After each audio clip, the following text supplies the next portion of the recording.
kita sudah belajar letak astronomis Indonesia, letak geologis, letak geografis. Nah, sekarang kita masuk dalam letak geomorfologis. Letak geomorfologis itu letak berdasarkan tinggi rendahnya suatu tempat terhadap permukaan air laut. Nah, permukaan air laut di sini itu digunakan sebagai patokan untuk menghitung ketinggian suatu daerah atau suatu tempat atau suatu wilayah. Jadi letak geomorfologis berletak berdasarkan tinggi rendahnya suatu tempat terhadap permukaan air laut. Makanya kamu sering mendengar gunung ini letaknya 6000 mdpl, gunung ini letaknya 1500 mdpl. Nah, itu di patokannya adalah permukaan air laut. Kemudian letak geomorfologis khusus di wilayah Indonesia itu dapat dibedakan menjadi ada dataran rendah, dataran tinggi, ada gunung, pegunungan, lembah, bukit, dan sebagainya. Kemudian pengaruh yang ditimbulkan oleh letak geomorfologis ini, contohnya penduduk di daerah pegunungan itu kehidupannya tentu akan berbeda dengan penduduk yang tinggal di dataran rendah. Kita lihat dari komponennya seperti mata pencaharian. Penduduk di dataran rendah atau misalnya di wilayah pesisir itu biasanya mata pencahariannya sebagai nelayan. Nah, kalau di penduduk daerah pegunungan itu bercocok tanam ya, misalnya petani sayur, sawah. Kemudian dari bentuk rumah, cara berpakaian, dan bahkan sampai ke pola permukimannya pasti berbeda. Ini tabel pengaruh letak geomorfologis Indonesia terhadap kehidupan. Komponen pengamatan yang pertama ada mata pencaharian. Dataran rendah itu di berbagai sektor, mau itu nelayan, pedagang, bidang transportasi, kesehatan, dan lain-lain. Nah, kalau di pegunungan itu mayoritas bertani. Bukan berarti di dataran rendah tidak ada petani, ya. Ada, tapi mata pencaharian di wilayah dataran rendah itu cenderung tergen atau banyak. Sedangkan di pegunungan boleh dikatakan 90%-nya adalah petani atau bekerja sebagai. Komponen pengamatan yang kedua itu bentuk rumah. Bentuk rumah. Kalau di dataran rendah itu biasanya beratapkan genteng yang keluar dari tanah, kemudian dia banyak ventilasi. Kemudian kalau pegunungan itu umumnya beratap seng dan sedikit ventilasi. Kenapa di sini beratap genteng dan banyak ventilasi? Karena di dataran rendah itu cenderung udaranya atau cuacanya lebih panas dibandingkan daerah pegunungan. Kemudian komponen pengamatan yang ketiga itu sampai berpengaruh ke cara berpakaian. Di dataran rendah itu cenderung berbahan tipis atau biasanya pakaiannya pendek lah atau mini. Kemudian di pegunungan itu berbahan tebal, kemudian biasanya lengan panjang, celana panjang, kaki topi dan lain sebagainya. Kenapa? Ya, ini karena dipengaruhi oleh suhu udara. Karena di dataran rendah itu cenderung panas. Kemudian di dataran tinggi atau pegunungan itu tinggi.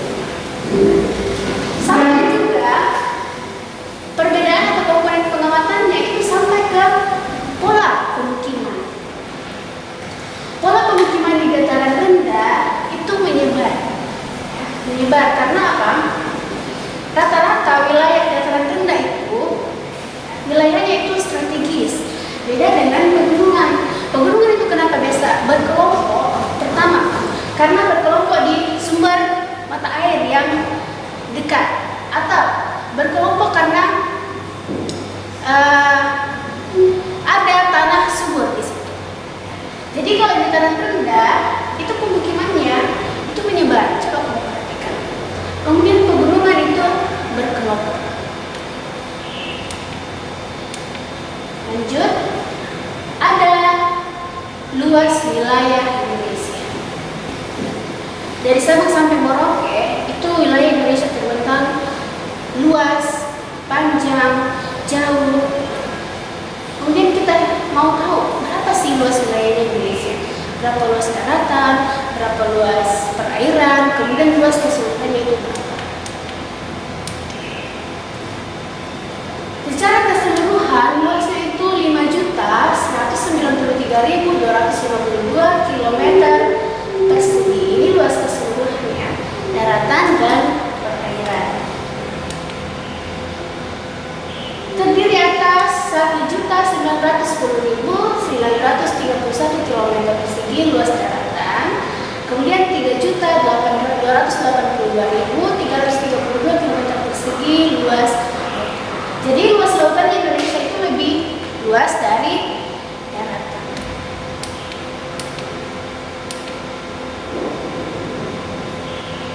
Kemudian Indonesia itu adalah sebuah negara kepulauan atau salah satu negara kepulauan terbesar di dunia. Indonesia ini negara kepulauan di Asia Tenggara yang memiliki 17.504 pulau besar dan kecil. Itu menurut data BPS tahun 2015. Kemungkinan masih ada juga pulau yang belum ditemukan. Jadi ini sudah termasuk pulau besar dan pulau kecil, termasuk yang berpenghuni dan yang tidak berpenghuni. Sekitar 6.000 pulau diantaranya tidak berpenghuni yang menyebar di sekitar Houston. Dari 17.000 pulau lebih, ada 6.000 yang tidak berpenghuni. Ya, kebanyakan ini pulau-pulau kecil.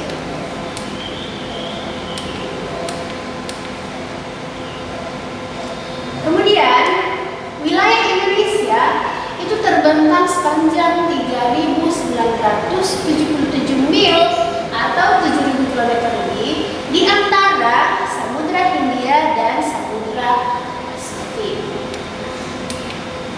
Kemudian, dengan luas daratan Indonesia yang 1 juta km persegi ini, pulau terpadatnya adalah Pulau Jawa.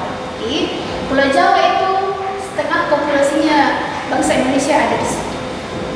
Jadi Pulau Jawa adalah pulau terpadat yang ada di Indonesia. Ini tabel luas tiap pulau-pulau besar atau pulau utama yang ada di Indonesia. Kita mulai dari yang paling luas. Ada Pulau Kalimantan atau biasa kalian dengar atau disebut orang dengan Pulau Borneo. Itu luasnya 544.150,07 km persegi.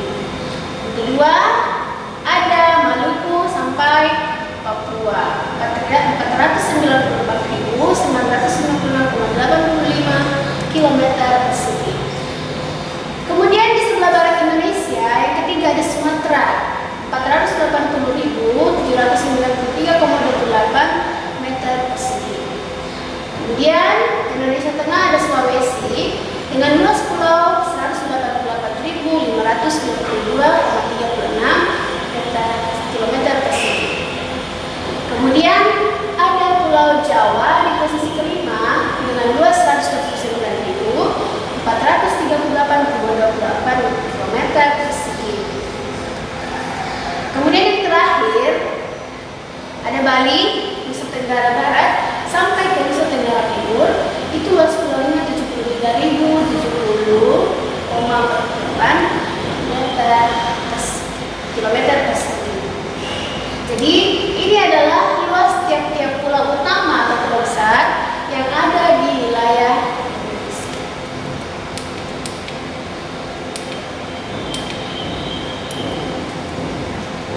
Apa pengaruh yang ditimbulkan oleh luas wilayah Indonesia ini?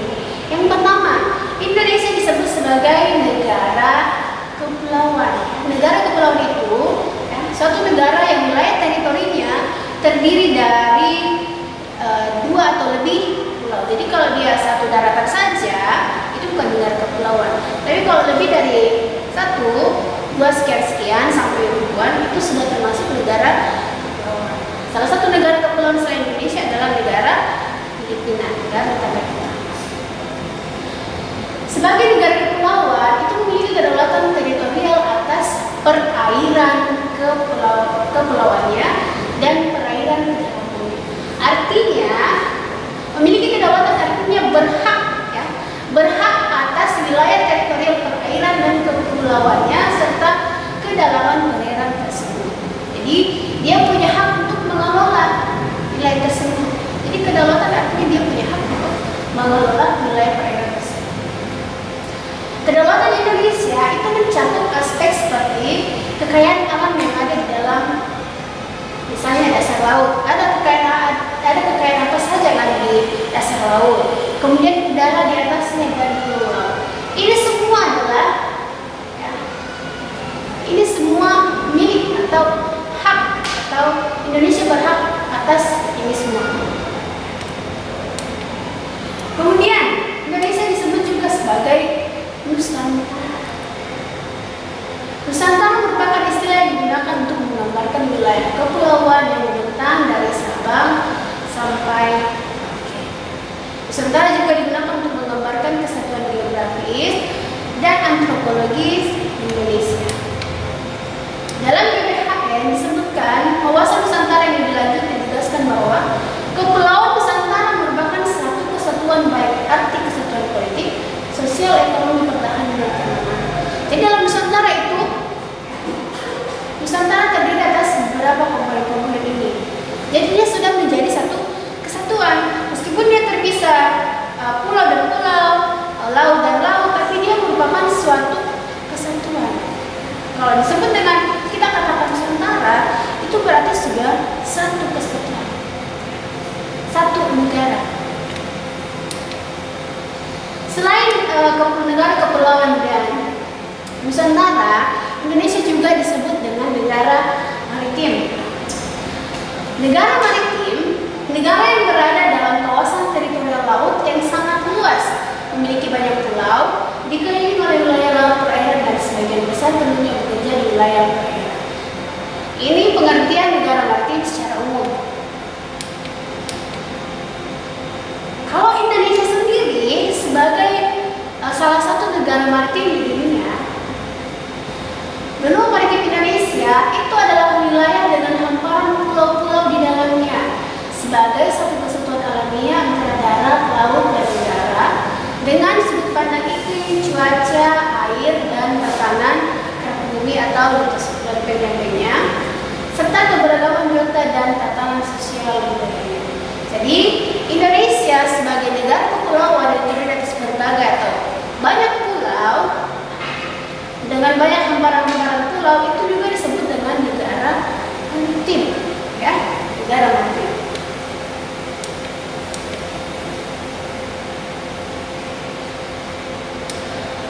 Pada saat ini, ya, semangat budaya maritim itu kembali dicanangkan oleh Presiden kita dalam programnya yaitu Nawacita. Nawacita itu ada 9 program atau 9 harapan atau keinginan atau rencana Presiden Jokowi dalam pengembangan negara Indonesia. Nah, salah satunya di bidang kemaritiman. Dalam program ini disebutkan bahwa diplomasi maritim untuk mempercepat penyelesaian permasalahan perbatasan Indonesia. Perbatasan di sini khususnya di bidang atau di wilayah perairan. Indonesia sering sekali memiliki masalah atau sering bermasalah dengan negara-negara tetangga khususnya di teritori perairan. Kemudian program Nawacita ini juga diupayakan untuk pengamanan khusus wilayah kekuatan kelautan guna mencegah illegal fishing. Nah, illegal fishing ini juga menjadi salah satu masalah besar bagi bangsa Indonesia karena apa? Ada banyak dan sering nelayan-nelayan dari negara-negara tetangga itu melakukan penangkapan ikan di wilayah teritorial Indonesia. Itu nggak boleh. Jadi illegal fishing itu salah satu masalah berat yang dihadapi bangsa Indonesia karena ini sering sekali terjadi. Nah, dengan program kemaritiman ini diharapkan illegal fishing itu dapat dicegah. Kemudian ada namanya program tol laut. Jadi tol laut ini bukan berarti kita membangun jembatan antara pulau dari Sabang sampai Merauke, bukan jembatan yang dibuat. Tidak seperti itu ya. Program tol laut yang dibuat oleh pemerintahan Jokowi itu menargetkan pembangunan 24 pelabuhan dan penggalian 609 kapal dengan biaya kurang lebih 96,8 triliun. Program tol laut ini akan menjadi bagian penting jalur maritim dunia. Dalam program tol laut ini, sekali lagi itu bukan membangun jembatan atau jalan aspal yang menghubungkan pulau dan pulau. Tidak, tapi ada pelayaran rutin kapal-kapal, baik itu yang mengangkut distribusi logistik maupun pergerakan manusia. Jadi ada pelayaran kapal yang terjadwal secara rapi atau terjadwal jelas, tujuannya jelas, kapasitasnya jelas, apa yang diangkut jelas. Jadi sekali lagi bukan jalan yang dibuat, tapi tol laut itu pelayaran kapal secara terjadwal. Ini rencana tol laut oleh pemerintahan Jokowi. Di Sumatera ada 8 pelabuhan yang rencananya akan dibuat. Di Jawa ada 3, Nusa Tenggara 2, Kalimantan 4, Sulawesi 2, Maluku dan Papua ada 5. Di titik-titik ini, ya, itulah salah satu bagian dari tol laut. Titik-titik ini yang dihubungkan oleh garis-garis biru, inilah yang disebut dengan tol laut ini. Jadi bukan jalan yang dibangun sepanjang ini, bukan. Tapi titik-titik pelabuhan ini, itulah yang menghubungkan kapal-kapal ya, yang akan berlayar di seluruh atau sepanjang wilayah perairan Indonesia. Kemudian ada tujuan program tol laut saja. Yang pertama, memanfaatkan semaksimal mungkin kekayaan sumber daya kelautan dan perikanan untuk kesejahteraan masyarakat Indonesia. Jadi dengan adanya program tol laut ini, kekayaan sumber daya kelautan terutama ya dan perikanan itu semakin pemanfaatnya juga semakin atau lebih maksimal. Untuk apa ya? Tentu untuk kesejahteraan masyarakat Indonesia sendiri. Tujuan yang kedua, untuk meningkatkan kesejahteraan masyarakat di wilayah pesisir dan pulau kecil yang sulit mendapatkan akses terhadap pembangunan. Nah, dengan adanya program tol laut ini diharapkan distribusi logistik maupun perpindahan manusia atau pergerakan manusia itu lancar. Ya. Jadi masyarakat di pulau-pulau kecil dan pesisir itu dapat dengan mudah mengakses pembangunan, misalnya pembangunan sekolah, sarana kesehatan, ataupun jaringan komunikasi. Kemudian tujuan yang berikut, memudahkan masyarakat yang tinggal di pesisir untuk mengakses kota-kota besar. Jadi masyarakat di wilayah pesisir atau pulau-pulau kecil itu lebih mudah mengakses kota-kota besar atau pergi atau keluar ke kota-kota besar. Kemudian yang keempat, memudahkan anak-anak yang tinggal di pulau kecil untuk bersekolah di kota besar. Jadi lebih memungkinkan untuk anak-anak yang ingin bersekolah lebih atau melanjutkan pendidikan lebih untuk mengakses kota-kota besar. Karena tentu pendidikan di kota kecil itu pasti jauh berbeda dengan kota besar. Inilah materi kita pada hari ini. Kalau ada pertanyaan silakan japri di grup ya. Sekian materi kita hari ini. Terima kasih dan salam sehat.